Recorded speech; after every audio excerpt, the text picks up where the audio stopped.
My name is Dr. Vivian Okoye, and I welcome you to this Africaness webinar, which is the fourth series of our six-part webinar series, which is this webinar series is a part of our program, Africaness Community Campaign, which is an awareness program.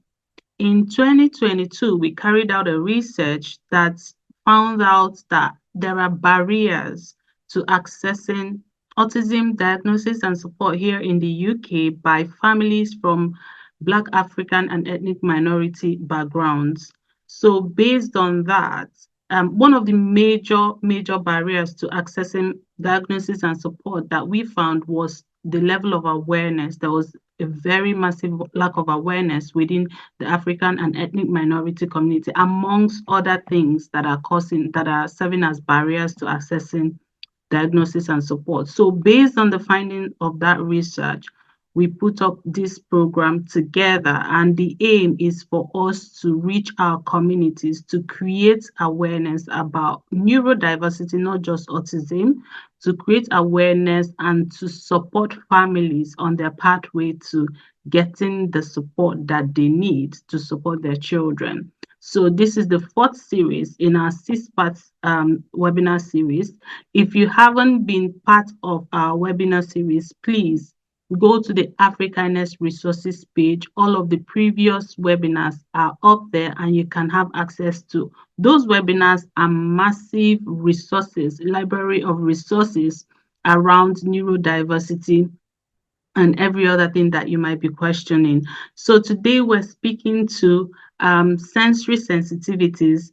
What is sensory sensitivity, and how can you really support your child um, if they are on the autistic spectrum and they're having sensory sensitivity? What do you need to know as a parent, and how can you support your child? And not just for parents, even as for professionals, what do you need to know, and how can you support your child? And it's a delight for me to be hosting one of my amazing sisters, a professional in the field, an authority in the field. There is no other person to help us do justice to this conversation than, the person that we have brought on this webinar today. So if you have questions, start putting your questions together. She's gonna dissect this topic for us. Her name is Lola Aneke, an author and award-winning educator with a K-12 practicing license from North Carolina in the United States.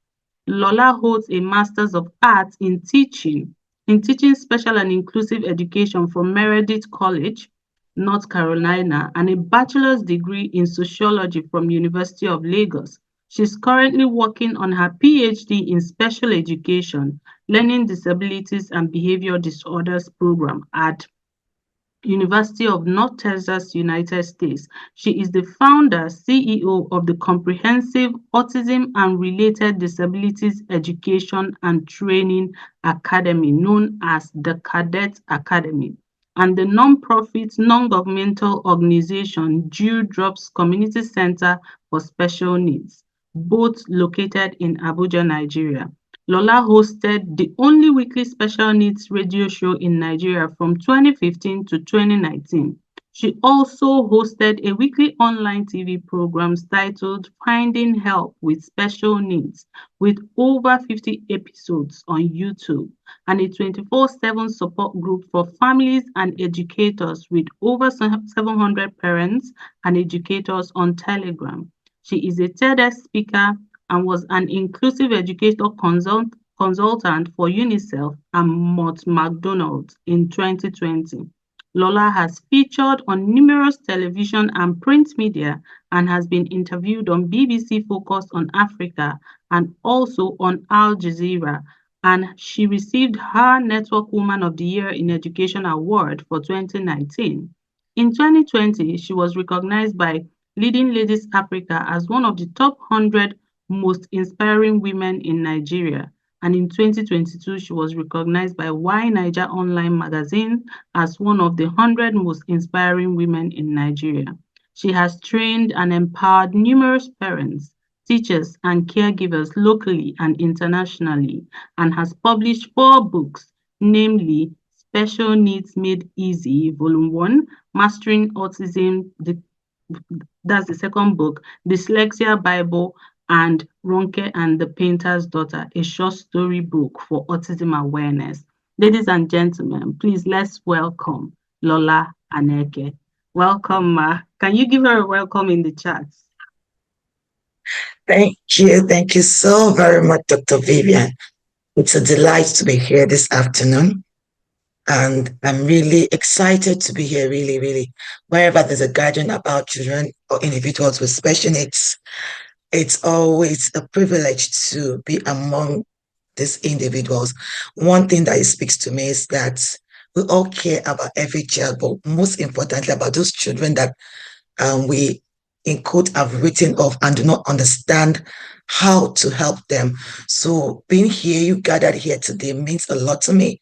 And I want to applaud you for deciding and choosing to spend your evening with us, where we're going to be talking about individuals with autism, particularly or sensory processing disorders. So without much ado, Dr. Vivian, I want to thank you so much. Thank you for she was following me back to back as I was driving. Where are you? 5 minutes at a time. So thank you. I see the zeal.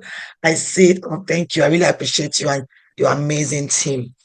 Before much ado, sorry, without much ado, I'd like to quickly go straight into business of the day. So my scope will include sensory processing, what it is, and how it differs in individual with autism. Before I go on, we read in our textbooks, we read in research and papers, and sometimes you find individuals living with autism, and some of them will say they want you to call them by the first person language. Some people will say, "Call me autistic," and that's who I am. So today you hear me say it in both ways interchangeably. I will say autistic individuals. I will say individual with autism. In time past, I used to think, oh, it has to be person-centered language, but again, understanding that individual preferences differs and understanding with divergent understanding the social model and of disability. It just talking about inclusiveness. It's always good to hear from the horse's mouth and do what they love, what they want you to do. So interchangeably, I'll be using autistic and individuals or individuals with autism as I speak. So please bear with me. Also, I'm talking about neurological basis of sensitivity in autism, common sensory challenges. I'll talk about types of sensory sensitivities, which is hypersensitivity and hyposensitivity. I'll talk about sensory challenges which have to do with touch, sound, light, smell, taste, and movement. Then I'll talk about the impact of the sensitivity, the overload. I'll talk about recognizing and responding to the sensory needs. And then I will talk about how we can create sensory-friendly environment for individuals who have these challenges. And then we'll talk about supporting the sensory regulation and then how we can collaborate with this individual because I know in Nigeria there's this cliche among individuals with special needs that will say there's nothing about us without us. And again, that's what led to my beginning of my conversation. We might read all we want, we might do all our research, but again, it all boils down to these individuals, what they're going through, how they want us to address them or deal with their challenges. So quickly, what is sensory processing and how does it differ in individual with autism? Sensory processing refers to how the nervous system receives, recognize, and respond, and also respond and interpret. And I really quick explain this to us in our biology classes in school. We talked about central nervous system, how our senses is how different our senses, like the eye, the sense of seeing and sight, the ears, the taste, touch, and movement, how all these senses send information through neurons to our central nervous system, which is the spinal cord and the brain. And then when those neurons send those to the brain interprets it and sends us a response as to, so for example, if I touch something hot, if those senses were dead or there's a dysfunction in any of those senses, probably my brain or my spinal cord, even any of the senses or my sense of touch, I won't get any information from the brain. I could stand there, get burnt because those senses are not functioning properly. So what happens is that individuals with sensory processing disorders has some form of differences. I will not say I'll choose my word carefully because neurodiversity says it's okay to be different. Social model says we need to and move things around because we're all different. If we check ourselves, like I know I speak really fast. I try to drag my words, but it's good to know who you are and then, I mean, relate to individuals based on who they are. It's just respectful to do that. And again, talking about that, if you feel that I'm speaking too fast, please call me back. We don't have much time, but I'll do my best to speak as slowly as possible and to hit the nail on the head. So individuals with autism spectrum disorders usually have challenges in their communication skills, be it verbal or non-verbal. They have challenges with their social interaction skills. They have challenges with their behaviors, and more oftentimes with sensory processing. And the difference can manifest in different ways. Some people have hyposensitivity, which is lower sensitivity. Some of them have hypersensitivity, and some of them have sensory integration modulation disorder, where they have a mix of both. So you're thinking this person cannot stand loud noise, but sometimes when some things that you don't imagine them to hear, as little as a pin dropping, and they're able to pick it, or they don't like loud noise, and then you're calling their names, you're calling their name loudly, and they seem to be ignoring you. So it's always good to understand these challenges, what causes it. That way, even when you're not a professional, because I know we have a mixture of parents, professionals, teachers amongst us. And I always say to people when I talk about individuals with special needs, I always want to just appeal to that, to your conscience. I want to appeal to the human in you such that you understand exactly what is going on.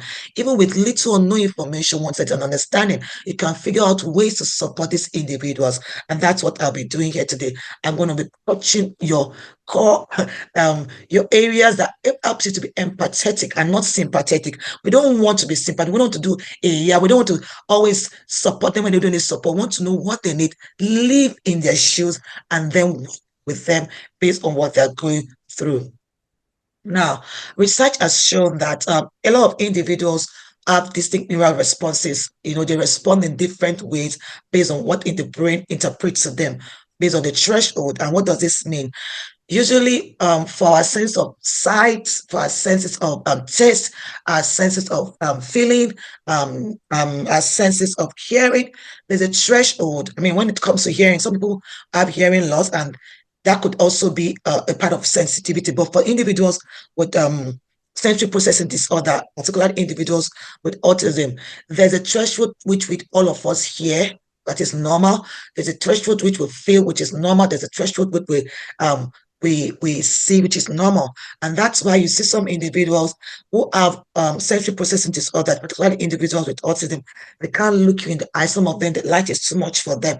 Some of them is even maybe too low, and some of them maybe the touch may be too much or too low. So they have different interpretation. But once you understand what is going on, again, we'll be able to provide support for these individuals. So this is basically what this slide is saying, that different neurological differences, there are different thresholds, and then we need to understand those. And I'll go into that real quick. The common sensory challenges are and how they manifest in daily lives. So if you look at sense of taste, for example, some individuals, parents have said to me, and I've seen kids who you give them probably, you're thinking, oh, diet is important, which is very important, and that's good. Why it's good to see a dietitian who is good with individuals with autism, particularly individuals with sensory processing disorders.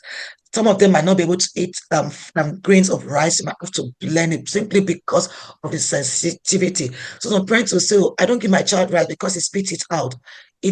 It's usually, and I stand to be corrected, because I always believe that you have to follow the due process by seeing a professional who's able to diagnose what's going on, just in case, because sometimes we lack access, we lack funding, we lack some of the basic skills we need to access this diagnosis. But basic things you have, if you're able to observe your child, you know that there's something called sensory processing disorder, and you know that can take place with sense of the sight, it can take place with smell, it can take place with taste, it can take place in relation to touch, which is feelings, it can be movement.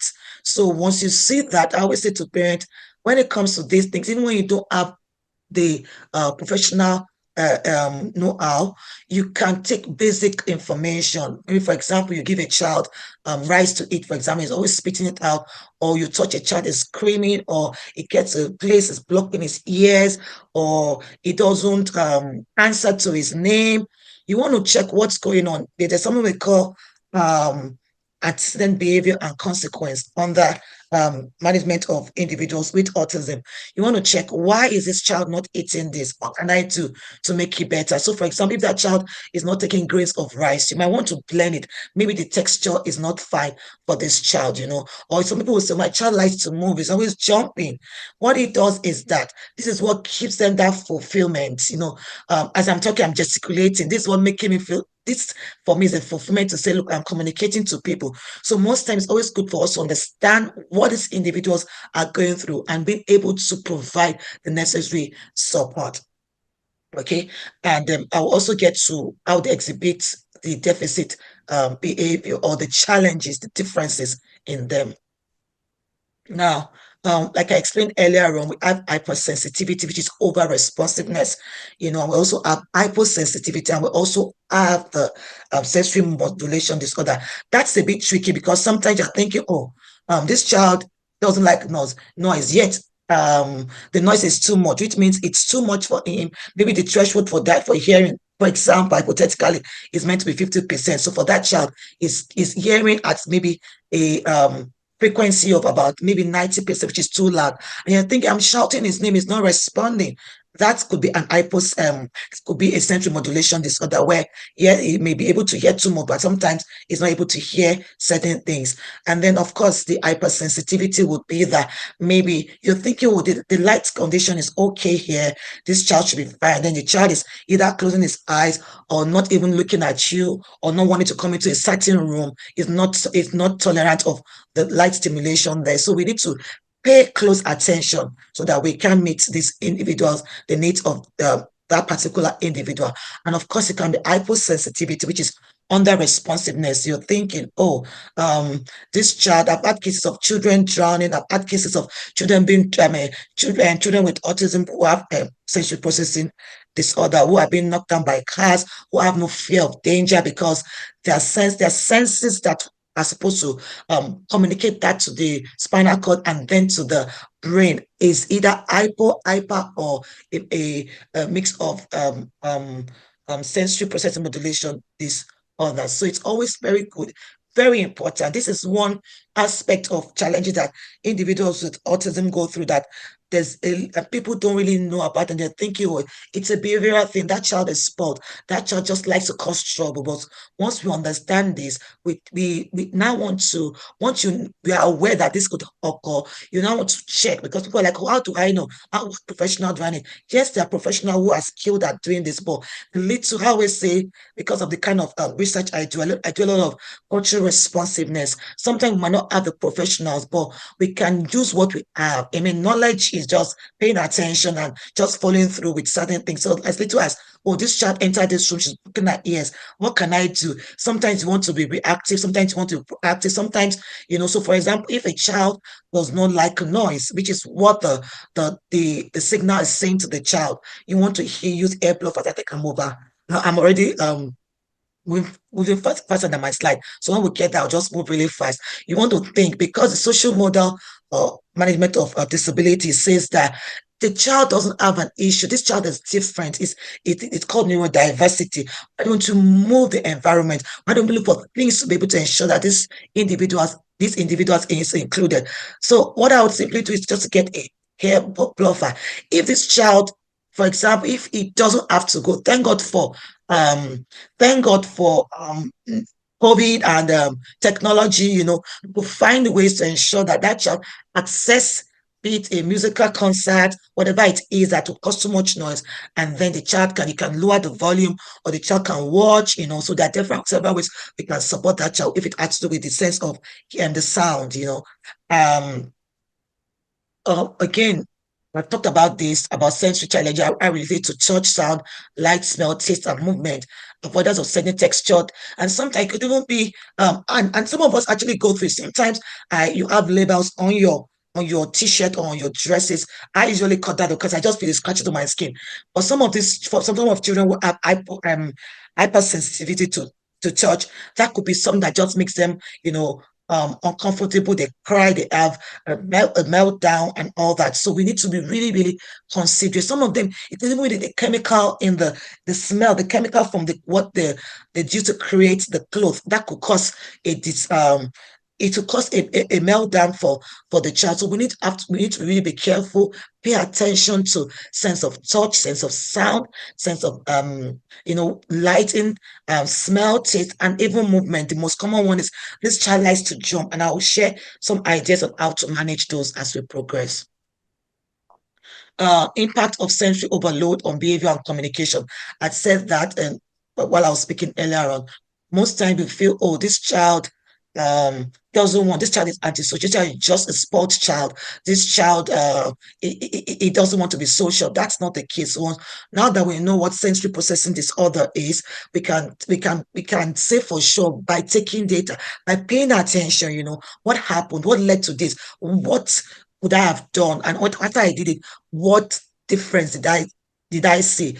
Because most times, just like each and every one of us, if you find your place, some of us are even naturally afraid of height. I do not like height, and what I do is, um I would just basically not mean, I don't look down. So that's their own way of regulating. Such would be that they would shut down. Not they might either shut down, which is even good. You're talking to them, they're not responding, or they begin to cry, or they run. You're wondering why is this child just you're wondering, you see some behavior that I think, oh, this is not good, but that's their own way of communicating what they're going through to you. So sometimes they find it difficult to express it. Sometimes the way they express might not be socially acceptable, but once we understand what is going on, it's easy to support and help them go through or live as inclusive as possible in the society.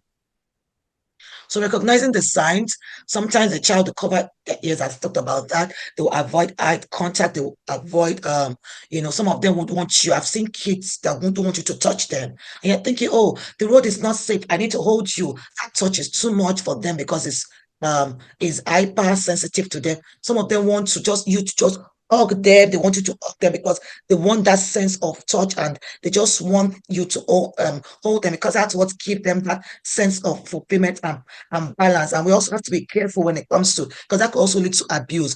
So we need to always pay attention to what is going on, find out what works best based on the need of the child, because one size does not fit all. Like we know, even for us, every individual, my like might be your dislike. So um sensory scientific can correlate with behavior such as meltdown, which may be mistaken for intentional misbehavior rather than response to sensory discomfort. I'd explained that earlier on. There are different tools we can use. But again, because of the nature of work I do, people are like, oh, how do we get those tools and all that? And it's so easy. Once you know, it's as simple as saying, I'm thirsty. What do I want to drink? There are different things I could drink. I could drink water. I could drink fizzy drinks. I could drink juice. Could drink anything, but when we pay attention, like I said, my whole mission here is to appeal to your sense of being empathetic towards this individual. If I sit for too long, I have a back pain. What can I do? I stand up. So just consider what these individuals are going through. Look at things around us. Thankfully, trampolines are everywhere. I know we can get that. If it's not everywhere, you can go look for one of the old couches that have springs and they can bounce. We can create things that could help these children knowing what they need. But basically, what is known universally for individuals who have issue with sensory when it comes to sense of touch could be weighted blanket. They need some heavy things on their body if they're hyposensitive to the sense of touch. Some of them will need fidget toys, just to hold, to make them to self-regulate themselves. Sometimes we also need to adjust the environment. I'm a teacher and I've worked with different children with different sensory needs. Sometimes it could be very expensive, capital intensive to get these tools in place, but we can always modify, we can always make use of. I've seen several schools in Nigeria that it's low cost, no cost strategy they use. We don't have much money, but we can create things that could help these children. I have a slide at the end of this presentation that just shows different examples, and we can also make it culturally responsive. We can make it um, if it's not accessible easily to us, we can create what we can use to make it culturally, accessible or easily accessible to us. And another thing that I always tell educators, even parents, is that have a schedule for this child, knowing the child's need. You just want to make sure that the child gets what he needs and also live as socially acceptable as possible. What am I talking about here? You want to have a schedule and say, look, I know you have these sensory needs. I know that you like to jump. I know that you don't like rough textures. I know that you don't like noisy places.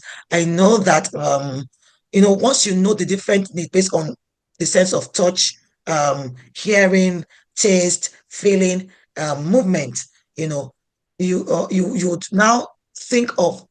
I'm saying this hypothetically, and I know that there'll be time for questions and answers. So I would like to address specific issues based on, I want it to be relevant to us. So I'm just speaking hypothetically based on different ideas I've seen. But during question and answer session, please talk to me based on your specific challenges, and then we can together. We can come up with a good suggestion that could help that individual that you are with. But basically, what I always say to parents is have a schedule, have an inventory, collect data. When I say collect data, what is this child doing? At what time? What was the child's reaction? What changed at that time? Was it that the volume of the TV was too loud? Was it too low? Did I turn off the light? Sometimes you see children flicking light on and off. It could also be that the sensitivity, the effect on them is too much. So you want to check what's going on. You also, depend on the age of the child and the level of communication of the child, you want to also work with the child. I could even do try and error. Turn off the light for a bit, dim the light, get sunglasses, get just try different things for different and see what works. And then you see that behavior that you think is just being the child is just being uncultured. You find out that you are not speaking the child's language, and then you find out that this child would respond as he or she ought to. Again, when you have what I was talking about having a schedule is, I say to parent, oh, it's just not to jump all the time. I say we have an agreement with the child, and you the child understand that, look, I know you want to jump, but jumping every like 24 hours or from the time you wake up to the time you sleep is not acceptable. Why don't we do it this way? We do this thing for like an hour, you take a break and do what you love to do, which is jumping for like 30 minutes or 20 minutes, and then we do something else, and then we do that. So just having that agreement with the child, and making the child understand that this is what is acceptable and what is not. I say child because I work with children a lot. It could be an adult also, but just having that understanding of what they're going through, being um um not being proactive, knowing that this could happen. I put everything in place. I've dimmed the light. I have my basic, I have my software, I have my smooth texture, I have the food blended, knowing that, and then you having an agreement with the child or with the individual and saying, this is what we do when this happens, this is what you should do. And even equipping that individual to self-regulate, to know what to do. So if, for example, because sometimes we're busy as classroom teachers, we have 20 students in your classroom. Some parents have more than one child with special, they have other children, kids will be kids. So sometimes when we are able to equip that child to self-advocate or self-regulate. You don't have to always tell the child or that individual what to do. They already know what to do. If we're going out and you say, oh, we're going to see the movies, or we're going to watch a musical performance, by when the person has learned how to self-regulate or self-management, manage themselves, they will be by themselves. That individual by him or herself will be the one to get his air blood or know what to do to help him or herself. So yes, so that's where self advocacy comes in. Personalized strategy, working with individuals with autism, 21st century preferences can foster effective support strategies. So it's not always let's help. It's not about I need to just jump in and do this thing.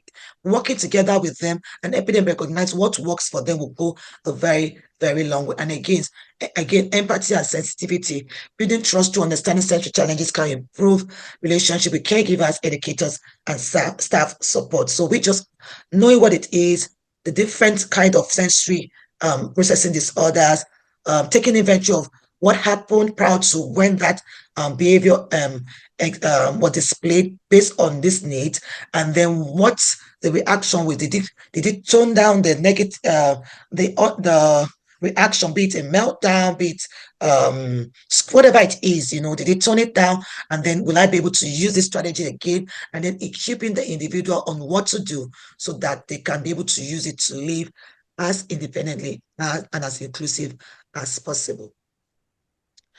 These are a list of sensory toys that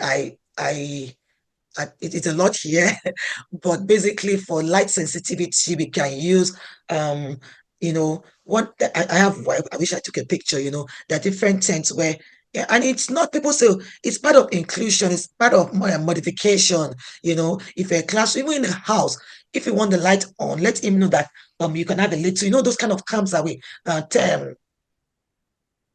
the camp for tenting, I mean, tent for camping, sorry, where the child can be inside. Even the class, we have class where you have that, and then because sometimes having to change the light in the classroom to fit the need of just one child might be impossible. Even in your house, you do that, it's already fixed, but you can figure out ways. And this light diffusing tent and canopies, you can even easily just go to Google, type it out, and you can see it can be created. I've seen cases where people use their dining table and just put blanket around it for that child to be there, just so that it can be able to cope with the light.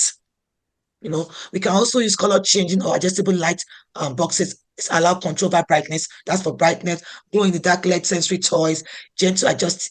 We can use projection lamps and stars. I was going to do pictures of this, but I did this slide just barely a few minutes before I came on to speak. So please excuse that, but I'm really and truly, like I said to you, I want to appeal to your conscience. If really want to help these individuals, we can go out of our way to do research. Just go to Google and search and look for images based on some of this equipment, that I've mentioned, and then you can also look for ways to modify and create one looks very close to that. We can use sunglasses. It's not so they'll say, what can you, some teachers or some people like, oh, you can't wear sunglasses to class or to the classroom. If that's what that child needs, then let that child have that to be able to regulate the light sensitivity. And of course, for sound sensitivity, once you see the child blocking their ears or they don't want to come in there, they are being repulsive, then you might need a noise cancellation headphone. You might need a white noise or calming sound machine. There are different tools. And again, it doesn't have to be capital intensive. We can recreate, we can create. I've seen people who have created things that they can use for this. Just look at the real thing and then modify. You can use whisper phones, soft squeezy earplugs, just plug it in. I know my son have issues when we are flying. He's always screaming when the plane is about to take off, and even landing. So if we as individuals who do not have autism can do that for ourselves, how much more individual who genuinely need it because of the way the brain and the central nervous system work. Again, sense of touch, I already mentioned, weighted blanket, lap pads that they can put on their laps just to self-regulate themselves. They might want to sit on seats that are soft. You want to use fidget spinners, soft fleece and silky, depending on the need. Some of them want silky materials. Then for smell, aromatherapy diffusers are good, but you have to be careful on the type so that they're not healing chemicals. There are some play-dohs that are scented and are good for these children. Potty is a very good one. You want to use unscented clays, depending on their smell, scratch and sniff. There are different tools you can use. Once you find what you're looking for, you can also create based on access to those resources. Again, taste sensitivity. There are chewies, there are necklaces, there are sticks that they can chew on. They have these mini vibrating oral massagers. All of this you can Google, and I know there are several websites where you can get them. If you can't, go on YouTube. There are several how to do it videos, and then you can get ideas on how to support that child who might be having issue with taste. And then of movement, the most common one is the bouncy castles, the trampolines, balance board, therapy swing, the hammock, and the host of others. So basically, um, what I've said today is that sensory processing disorder is real. Children with sensory processing disorders are not being naughty. They're not just trying to be antisocial. They are responding to this input based on what the brain has given them to interpret, just the way we are interpreting based on what we are getting also. How do we meet their needs? The social model of disability management says we need to move things around, we need to include them. So what do we do? First, you need to find out exactly what is going on. Does it have to do with the taste? Does it have to do with the sight? Does it have to do with the touch? Does it have to do with movement? Based on what I've explained today, once you find that, you want to check what's going on. What's the level of reaction? What do I do to reduce it? How can I be proactive as opposed to being reactive? And of course, it's not bad to be reactive also. And once you do that, most importantly, equip that individual to be self-sufficient so that for any reason you are not available to support this individual, they can know what to do and how to do it. And thank you for your rapt attention. I'd like to answer questions based on what you are going through. I mean, I want it to be real. So I'm deliberately giving more than the time I was told to give. I think, yeah, almost the same time. But please, I would like to answer questions based on what exactly a case study that you're dealing with, and then we can together offer solutions. Thank you so much. Thank you so much. Thank you. Thank you. That was very, very insightful. And we already have a few questions. I'll read them out and then you help us answer them. So there's one in the chat and it says, how do you manage twin children? Hold on, I'm trying to get the question. How do you manage twin children about 5-year-old with speech delays, but very hyperactive to 100%? They actually disrupt activities in the class a lot. What should I do as a teacher? So, I said when I was speaking earlier on that this aspect, what I'm talking about, special education are different aspects. We have the learning aspect, we have the physical. So we have the special educators, we have the physical therapist, we have the occupational therapy, we have the speech therapy, depending on the need of the child. You've said several things, and if you're not equipped as a specialist in this field, it's going to be a bit tough.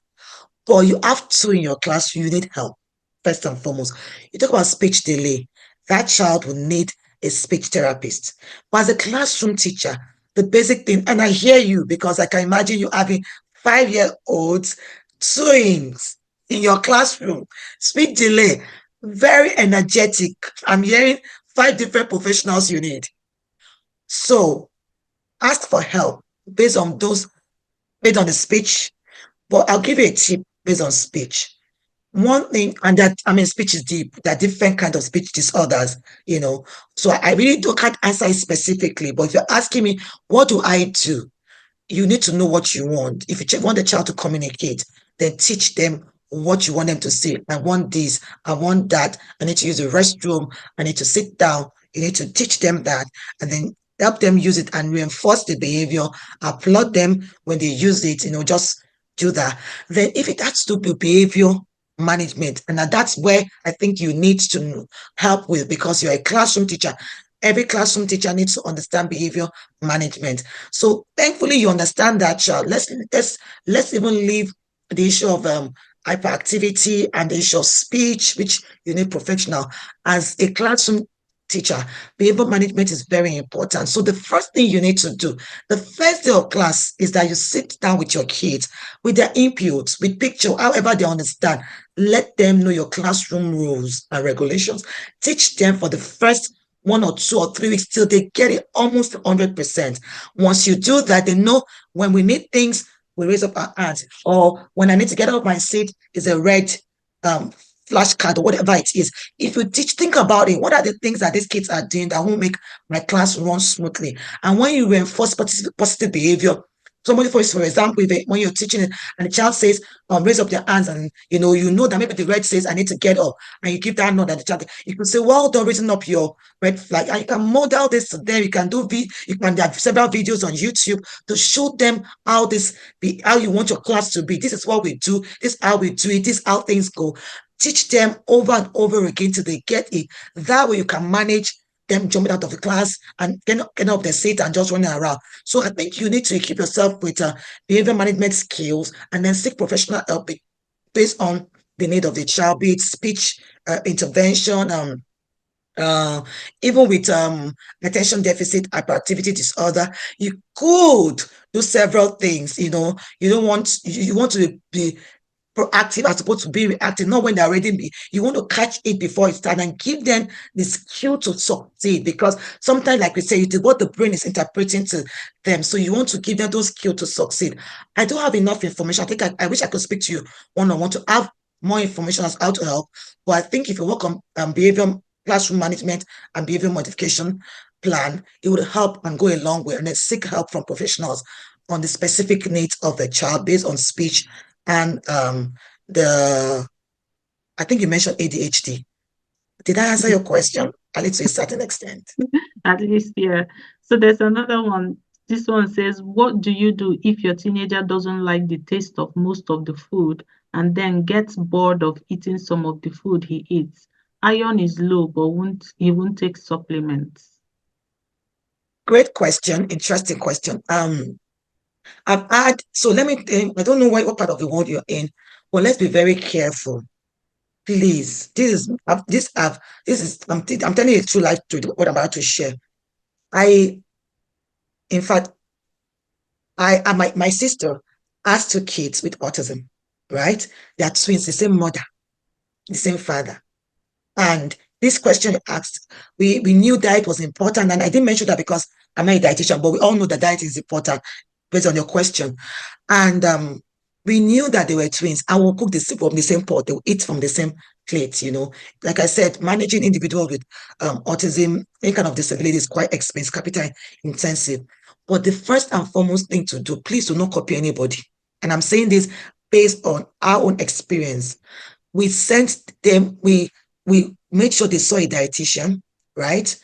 And the dietitian, who happened, because again, cultural responsiveness, they did their blood work and everything, gave us lists of what they could eat, be it carbohydrate, protein. And guess what? One of them could eat something, the other one could not eat something. Now, to avoid boredom, we now had to see a nutritionist who is Nigerian. And I can also give you, there's a popular lady, her name is Ijoma Ugu. I will send, Dr. Vivian, please remind me. She is in, and I think she's also in the UK, if I'm not mistaken right now. She knows about, so she will do a diet for you and alternate what the child will eat. So there's nothing like, I'm not saying they won't be bored. All of us get bored. My kids get bored. I get bored. We all get bored at different times. But she will give you a good plan such that you can alternate the menu. So see a dietitian, don't copy. Don't say because somebody said this child should do this. No, every child is different. See a dietitian. They don't want the proper test. When you get your result, transfer the result to a nutritionist, and a nutritionist will give you a proper plan and help you alternate and give you options. With my nephews, one of them could eat pasta, the other one could not eat pasta. One of them could eat rice. So doing it right would also help. So please see a do a diet test, and then to see a nutritionist who can help you put the right kind of meal together for this child. Thank you.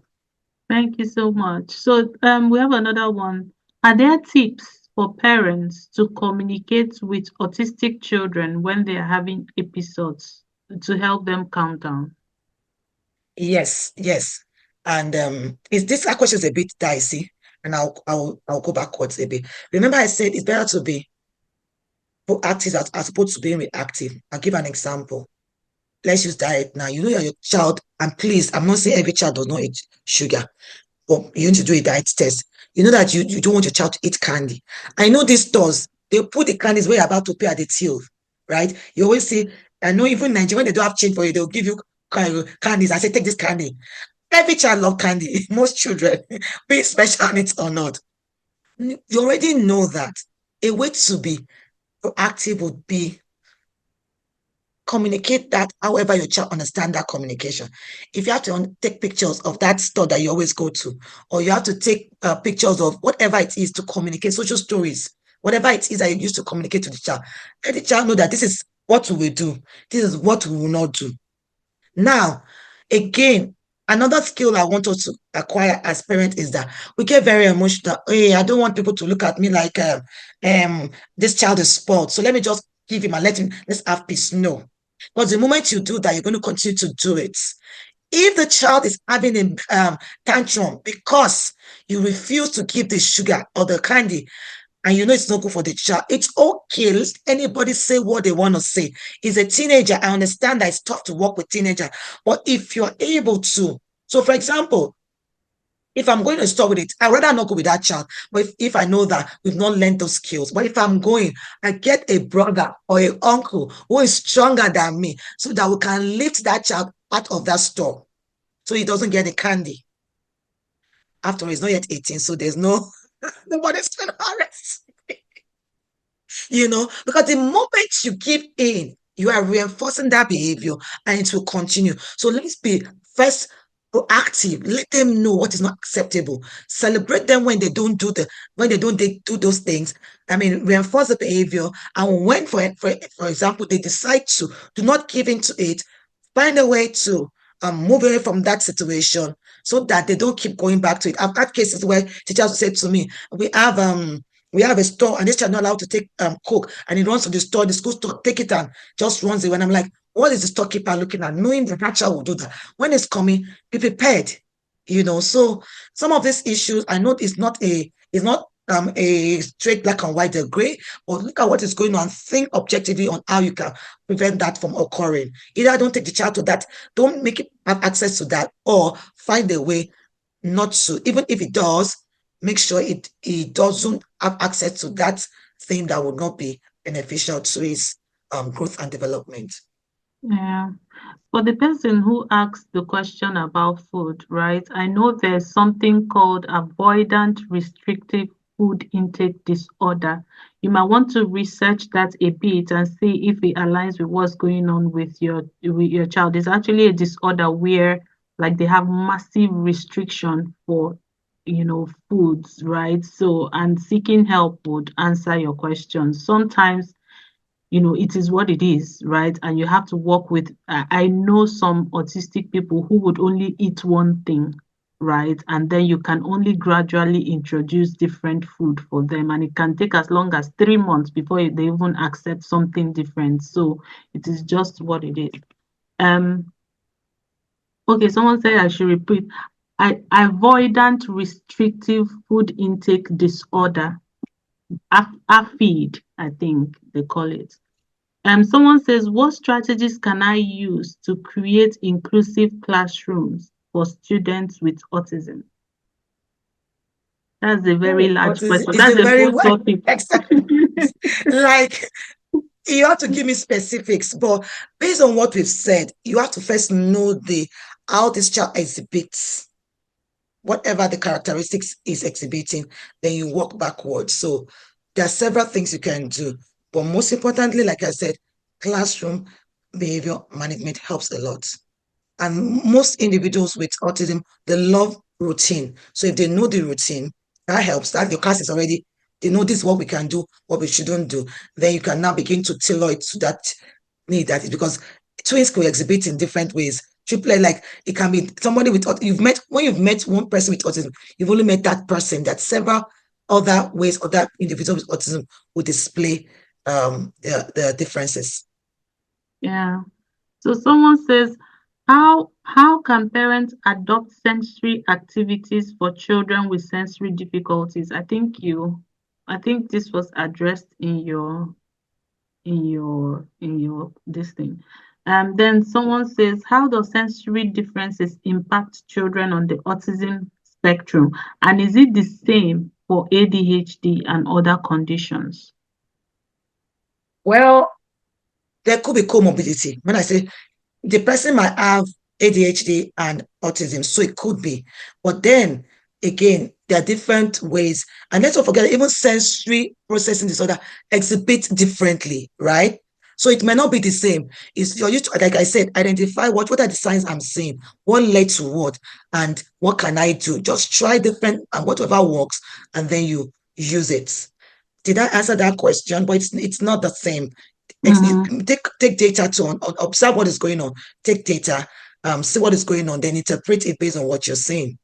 Yeah, and I think really what is important here is to pay attention to the child in front of you. Just like Mhm. you said, it is different for different even children who are not on the spectrum might have Mhm. sensory needs that you might Yeah, need to meet, right? true.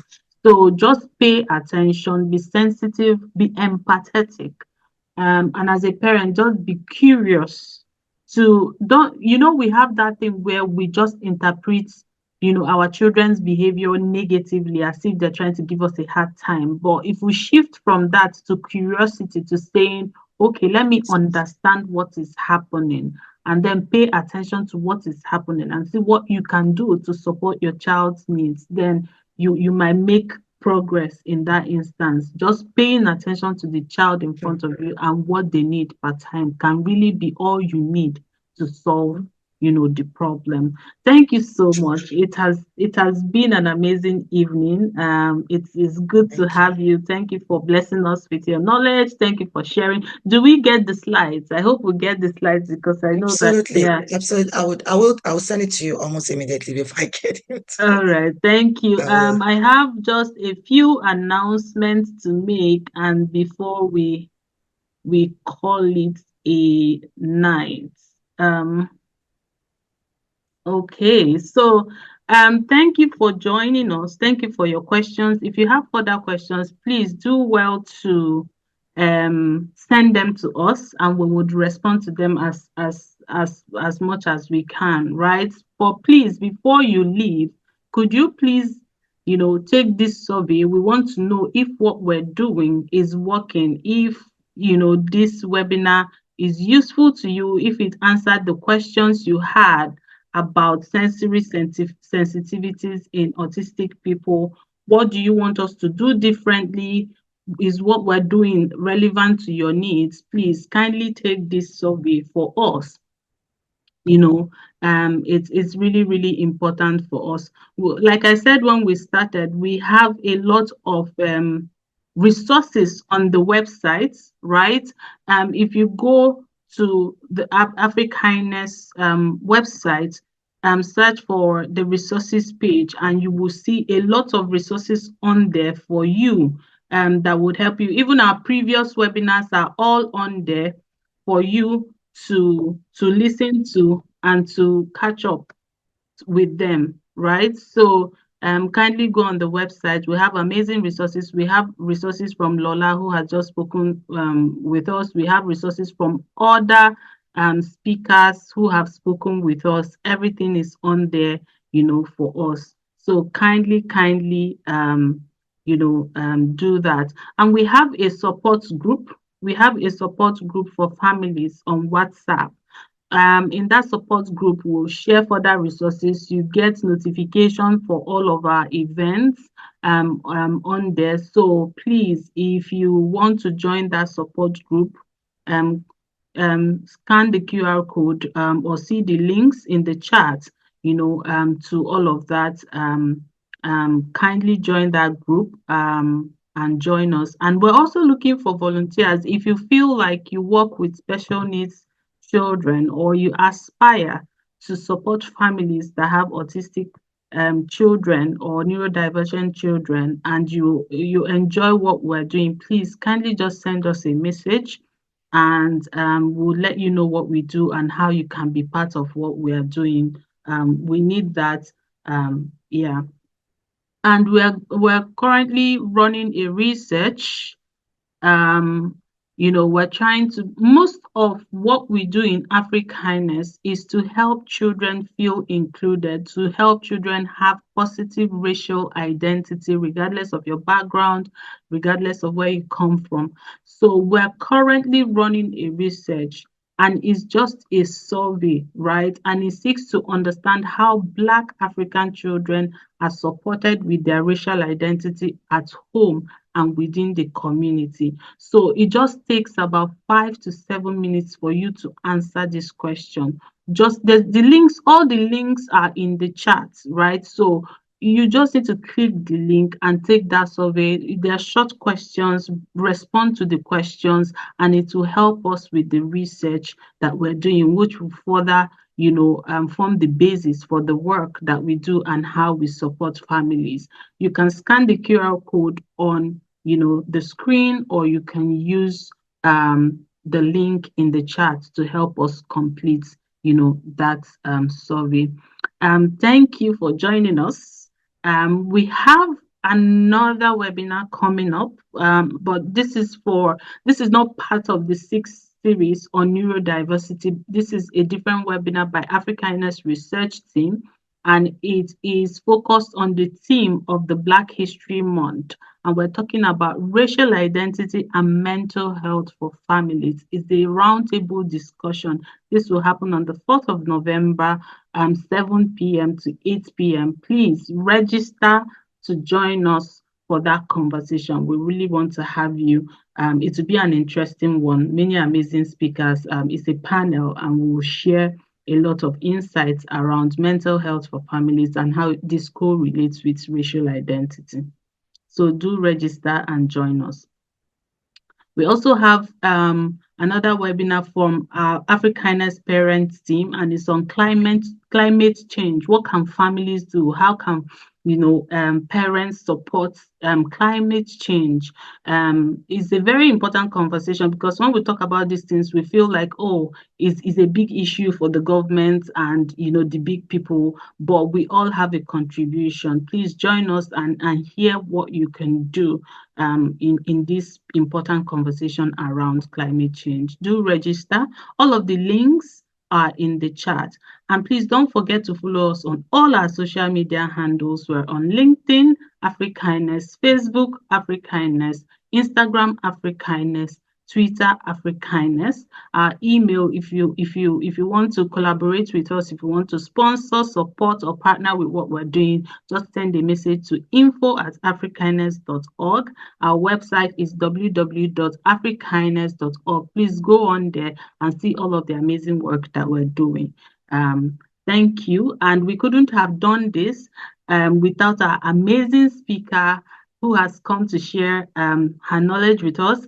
Without you who came, to support, to listen, to learn, to engage, and to ask questions. Thank you for coming. And then our amazing support and funders who have made this possible. The Leeds Community Foundation and Sir George Martin Trust, who has funded this Africanness Neurodiversity Community Program. Without their support, we couldn't have done any of what we're doing and the work that we're doing and the impact we're making in the African community here in the UK and even around the globe. So thank you for coming. Thank you, Lola, for this amazing session. Thank you to everyone who has joined, and everyone in the chat is saying thank you for the information that you have shared. We really appreciate you, appreciate your time, your expertise, and everything. Thank you so much, and God bless you. I know you have to run into another meeting, so you're free to go. Thank you so much. God bless you. Thank you.